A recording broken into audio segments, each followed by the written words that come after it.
প্রথমবার শান্তিনিকেতন গেলাম আর সেখানে গিয়ে কি করলাম সেটারই একটা মিনি ভ্লগ শেয়ার করছি। ফার্স্টে তো স্টেশনে নেমে হোটেল যাওয়ার পথে একটু ডাবের জল খেলাম। ভীষণই রোদ আর গরম ছিল। বাট এখানে না প্রচুর গাছপালা দেখেও বেশ ভালো লাগছিল।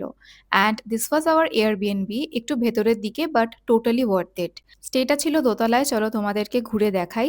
একটা ব্যালকনি, দুটো স্পেশিয়াস বেডরুম আর এইদিকে dining room, kitchen and washroom. তাড়াতাড়ি ফ্রেশ হয়ে লাঞ্চ করে নিলাম, দেন রেডি হয়ে ওই 4টের দিকে বেরোলাম ঘুরতে।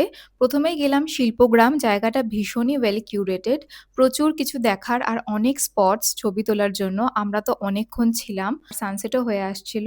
তারপরে ওখান থেকে বেরিয়ে গেলাম আমার কুটির, বাট এখানে তো ভিডিও করা অ্যালাউ ছিল না, তাই খুব একটা ক্লিপস আর নেওয়া হয়নি।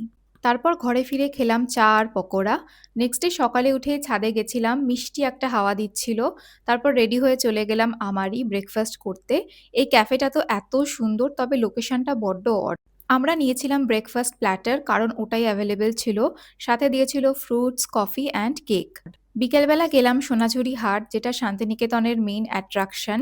আর এখানে তো এত দোকান দেখে আমি পুরো অবাক, মানে এত হিউজ এরিয়া হবে আমি তো ভাবিইনি। যাই হোক, অনেক দোকান ঘুরে ঘুরে শপিং করলাম, বেশ ভিড় ছিল। আর রাতে একেবারে বাইরে ডিনার করে নিলাম আর অনেক কিছু অর্ডার করা হয়েছিল। Food related shorts already share করেছি, you can check it out as well. Last দিন দুটো রাজবাড়িতেও গেছিলাম, বাট সেটার আর ভিডিও নেওয়া হয়নি।